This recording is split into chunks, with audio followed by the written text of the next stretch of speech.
This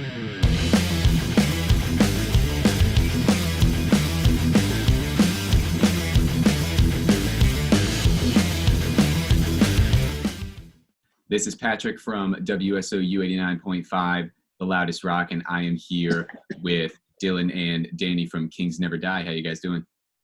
Good. Good, man. Good. Yeah, thanks for doing this. So Kings Never Die, for those of you who may not know, you guys are a hardcore punk supergroup, I'd call it. Your members have played for Dog Eat Dog, Murphy's Law, Biohazard. How did this group come about? You know, who called who said, let's jam? What happened there? Well, Danistasi, really kind of, it was his brainchild. He got in touch with Larry Naroda, who's our lead guitarist, years ago. And I believe they started really writing together. And then Jay, our bassist, came into the fold, and they had tons of songs written. And they didn't have a vocalist. I'm in this other band called Robots and Monsters. I'm the vocalist for that band. And I had sort of casually known Dan, not this Dan, but the other Danistasi. And I mean, long story short, he asked me to kind of, see what it was all about and, do vocals and see if I liked it. And that's how we really started. We started playing out like that for a long time. And then I'll let Danny pick it up from here, because then we obviously switched drummers at some point. Well, about I would say about a year, a little more than a year ago, Danistasi called me. I've known Dan for a long time. I knew Dan from Monkey Pup, back years ago when Biohazard toured with Monkey Pup. And Danny called me out of the blue, like New Year's last year, and was like, "Hey, what are you doing? Are you playing drums?" And I was like, "I'm always playing drums." And he was like, "Are you in a band?" And I was like, "I don't know. Why?" And he just told me, Kings Never Die needs a drummer, and they got a bunch of songs, and did I want to come to the studio and check it out? And honestly, at the time, I was like, "Nah, not really. I'm not really interested," because I just didn't want to join somebody else's band again. You know what I mean? Kind of was looking to do something else. But, he called me a few more times, and, he's my friend. So I was like, all right, I'll go to the studio. Let's go. So Danny and I met up in the studio, and we started just playing around with some of the songs he had, and, just working through some of the songs and talking. And it was good. It was just good stuff. And, he was like, let's do it again. I said, all right. We went back again a couple weeks later. And we just kept going, creating songs and rewriting songs that they had. And the rest of the band came in, and they're all great people and great musicians. And, I just started liking it, so that's how they pulled me in. He roped you in, man. Yeah, he roped me in. Yeah, definitely. Through sheer perseverance. Of course. And you said how a lot of the songs were written already before you two were in the band. What was your first reaction to these songs that they had written, that they presented to you? I mean, when I first heard them, I really liked them. I thought they were, really well written. I thought it was a cool combination between being, heavy enough, but melodic enough. Not that there was, Dan always does like scratch vocals, so I had sort of an idea of what, he was sort of looking for. I mean, my vocals are way different than, Dan's scratch vocals, but it sounded like something I want to listen to, like just as a fan. I was a Dog Eat Dog fan. I was a big Monkey Pup fan. So it all reminded me of that, but it wasn't like super derivative of all that. So I really liked it. And then when Danny came in the band, Danny Schuler, I just feel like it just added a lot more cohesiveness. The songs got even better. They were already good songs, and I feel like just with his drumming and his sort of like direction, it helped us just make the songs even better. Yeah, that sounds really cool. And Danny, you said how Dylan just mentioned how when you joined the band, it kind of became more cohesive. What were some of the touches that you put on some of the songs? Like when you first heard the songs, what did you think could be added? Well, I was like pretty much brutally honest about everything. Like whatever stuff I heard that I didn't like, I would just tell Dan and say, "Hey, I don't really like that. I know you finished it already, but I don't really like Hey, why you playing it like that? Don't play it like that. it." No, I never say that, but Yes, you. I was just honest about the way I feel about I'm like the way I look at it, it's like this. I've been in the music world for a long time, and I'm not 21 years old anymore, and I just don't have like time to waste on things that I don't really love. So the stuff that Danny was playing me, I could hear that a lot of it was really good, but it just wasn't at the level where I really thought it could be. So my role kind of became, we actually kind of rewrote all the songs, all the songs that are going on the record. We reconfigured things, wrote some new parts, wrote a lot of new vocals, rewrote vocal melodies, changed some riffs, but kept the spirit of a lot of the stuff that was there, because a lot of it was really good to begin with. But I think together we were just able to make it better, you know? And, we ended up recording a whole record of like, I don't know, how many songs, Dylan? Like 15 songs I or mean, I something want at to this point? say, yeah, especially with the ones we added on, probably like 15 songs. Yeah. Yeah, something like that, 15, 16 songs. And, I think they're all great. And we have this EP coming out that has like 3 or 4 of them on there.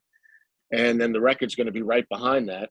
And, I think it's going to be good stuff. I think if you heard Kings Never Die before, I think what you're going to hear is going to be like Kings Never Die on steroids. And that's not just because I'm in the band. It's because we worked really hard to get things at a level that we felt it needed to be at.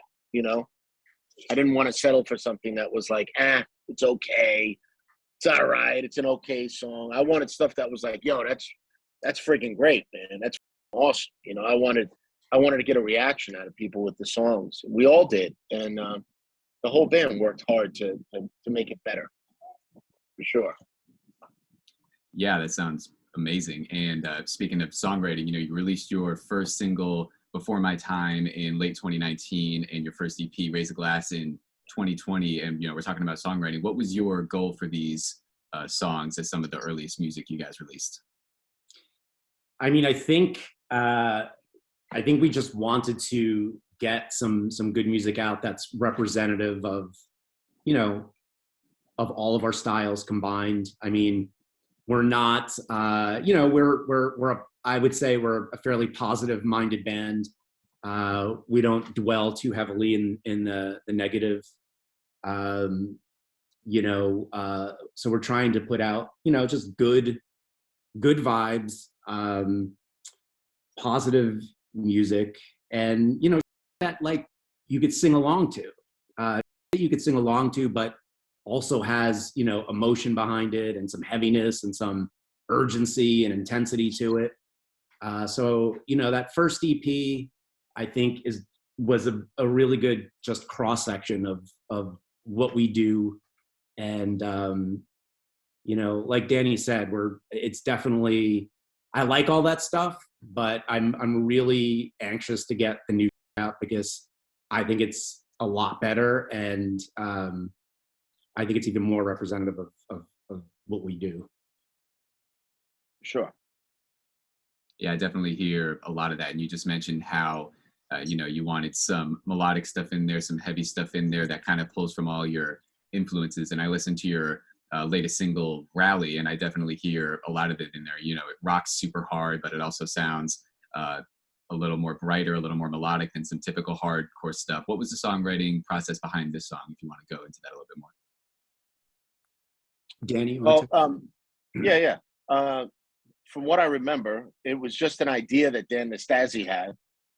He had a title, he had some words, and it was like the minute I heard the title of the song, Rally, of course, to me, it just sounded like, a rally call, let's get everybody together, unified. And so we just kind of pointed the song in that direction, you know, changed some of the lyrics and rearranged the music to make it more impactful. And you know, I love that song. Rally has like it's a song that has spirit to me. You know, it has good energy. It's not like it's a heavy, fast, hard song, but it's not real. It's not super dark. It's a positive kind of song. You know, it's a rally call to unite all good people. You know, I like music and songs that include everybody. I don't want to leave anybody out. And I think that's why Rally's a good choice for somebody who hasn't heard Kings Never Die before. To hear that song first gives you a good like slice of what the band sounds like. You know what I mean? We just wanted that song to really be like an anthem and a rally cry, and you know, that's why it's called Rally. Mm-hmm. Yeah, I definitely hear all that. And you said how the single is going to be on your next EP, which you said sounds like Kings Never Die on steroids.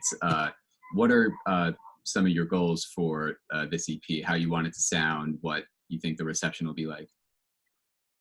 Well, I hope people hate it.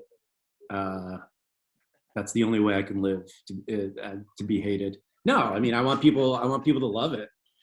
I want people to latch onto it. And, you know, I want to be, you know, in people's faces, you know, screaming the words at them. And I want them screaming the words back at me. We've been playing a lot of really amazing shows and they've been super fun. But I'm really looking forward to the times that, you know, we're on stage and, you know, we'll see people, you know, kind of singing along or just, you know, have that look in their eyes where like they know, you know, the next part that's coming up or, you know, stuff like that. So yeah, I mean, I you know, like Danny said, we have a whole album recorded, and what we're putting out in July, I believe, or June, is 4 songs. And, you know, I think they're 4 really great songs, and we already have an album recorded after that. So we're hoping that this EP will get a little bit of a buzz and you know, maybe get people more interested in us, so that when the album comes out, you know, there's more excitement behind it. You know, the hardest part for me of the whole EP, of doing just a 4-song EP, when we have 16, 17, 18 songs in the can, was picking which 4 to put out there, because every song has its own identity with this band, which is something I really like. And we have a lot of different styles that we do pretty well. And, you know, there's more melodic songs, and then there's harder, more bashing kind of songs. And it was like, we were kind of like, which kind do we put on the EP? Like, do we go like the more melodic kind of punky stuff, or do we stick with like the harder? And it was a good problem to have, because we like all the songs. It was hard to decide which ones to use. But in the end, I think the 4 songs that we put on there, it's the song Rally. There's a song called Good Times in the Bad that features our friend Joe from Wisdom in Chains on guest vocals. And what other 2 songs are on there, Dylan? Remind me again. I'm losing it. What You're Made Of.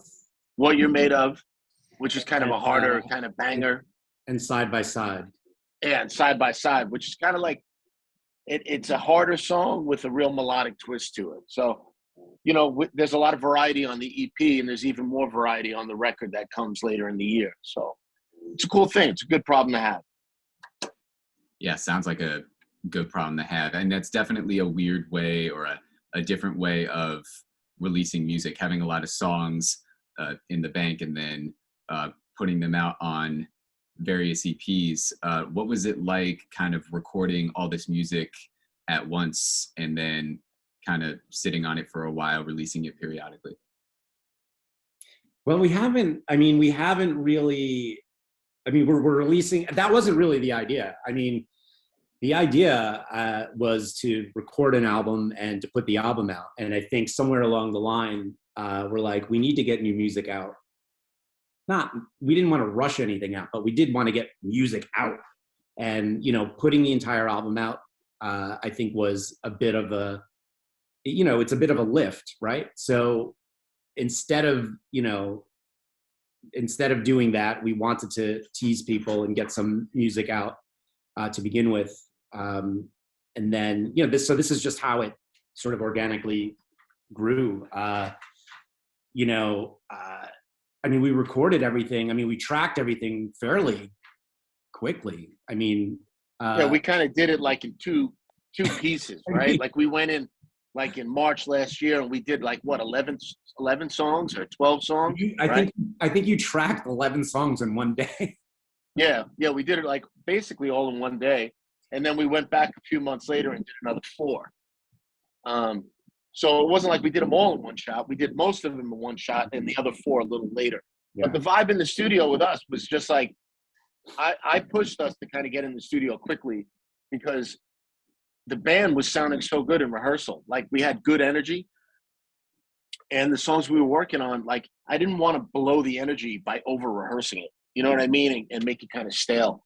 I wanted the album to really be very, very live and really capture what we sound like when we play together, because right now, I hear a lot of bands and heavy bands and all this stuff sounds the same to me. It's like there's a lot of great bands out there, but the sterileness of it, of the recordings, it's definitely done in somebody's bedroom and it's Pro Tooled and edited to death and all that stuff and click tracks and everything else. We didn't do any of that stuff when we did the record. We literally set up in a room like it was 1976 and, all of us, guitars, bass, and drums live in the room and just like, okay, ready, go, click it off, click, click, click, click, boom. And that's how we did, pretty much the whole record was like live in the studio. And so we got it done real quick. So the vibe was definitely energetic and definitely positive while we were doing it. And it's kept that vibe. Like when I listen to the record, I still feel that energy. So that's a good thing for me because I don't want it to be boring sounding. You know what I mean? Yeah, it's definitely I think it's a very live sounding record. Yeah. And the vocals, and we did all of the vocals in the back room of a rehearsal studio. Yeah. In the closet. Yep.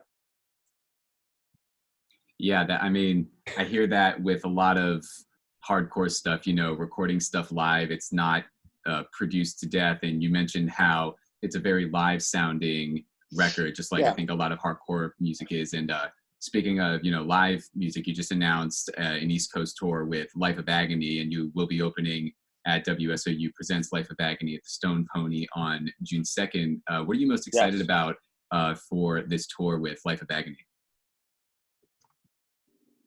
Just playing. Life of Agony, I've personally known those guys for many, many years. We all come from the same neighborhood in Brooklyn. And so I've known those guys a long time. And they're a great band. They're very successful. And I think it's a good opportunity for Kings Never Die also because Life of Agony has harder stuff and they have more melodic stuff. And I think what Kings Never Die does kind of supports that very well. So I think it'll be good for us to play those shows, definitely always good to play hometown shows with a band like Life of Agony, Yeah. And they have a very diverse crowd. And I personally love that. There'll be hardcore kids there and punk kids and metal kids and all over the place, just straight, I think it's good for us to be in front of that crowd. And I've been, I didn't grow up, not like Danny who grew up with these guys. I'm slightly, younger than the rest of the guys in Kings Never Die. So I grew up fans of, Life of Agony, fans of Biohazard. And so for me, this is that like I would love to have done when I was, 18, 19, but I'll do it. I'm more than happy to do it at this point in my life too. Yeah, definitely. It'll be awesome. Yeah, it sounds awesome. I can't wait. And you mentioned getting back out on the road and just getting back to playing. What to you guys is special about hardcore shows and fans? To me, this is Danny, my opinion. To me, the most special thing about a hardcore show or a punk show is that there's really no difference between the band and the crowd. You know what I mean? Like you go to shows, big rock shows, and it's great. But when you go see AC/DC, for instance, who I love, they're up on the stage and you're the little guy up in the nosebleed seats. You know what I mean? And you're too far away to get in that whole thing and really feel a part of it. I mean, you can, but it's way different than when you're at like a hardcore show in a little club and it's packed and the dudes on the stage are jumping into the crowd and the dudes in the crowd are jumping onto the stage. You know, we're all the same thing. And I love that vibe. Everybody's welcome. You know, there's no rules and except be cool. And that's something I've always loved about hardcore and, you know, punk rock kind of audiences. You know what I mean? Everybody's accepted. You can have a pink mohawk or you can be a long-haired metal guy. It don't matter. And that to me goes all the way back to the old days at L'Amour's when Biohazard used to play and Life of Agony and Typo Negative. We had all kinds of people from all kinds of like different walks of life and representing different genres of music, but we all came together for these shows and this music. And that's what I'm hoping to establish again with Kings Never Die, is that diversity and everybody's welcome and there ain't no rules. Do whatever you want, but be nice. You know, simple as that. I think there's going to be a lot of that at these shows with Life of Agony, for sure. Yeah, agreed. Yeah, I mean, same thing. I mean, to me, that's what hardcore is, and that's what it should be. You know, I tend towards, I was a big, and still am, like a big Snapcase fan, and like that's sort of where my interests, you know, go, like as far as hardcore goes, like that sort of stuff. And yeah, I mean, their music was always about, you know, being good, and you know, they never preached, they never, you know, claimed that they had all the answers, but you know, it was always about, you know, just being who you are and trying to figure out who you are and you know, figuring it out along the way, and you know, we're just trying to be positive. Yeah, I love all of that. So up next, I have a few questions that are a little random, but they're some of our favorite questions to ask bands at SOU. So the first one is, if the band weren't called Kings Never Die, what would you be called? Ninja Vitus. Ninja Vitus? Ninja Vitus. Bro, that's genius. Why didn't you tell me that a long time ago? It's not. I'm stealing it. So I used to be in a band called Joni Loves Trotsky, and and our guitarist Jamie had a list of like 100 names, and Ninja Vitus was one of them.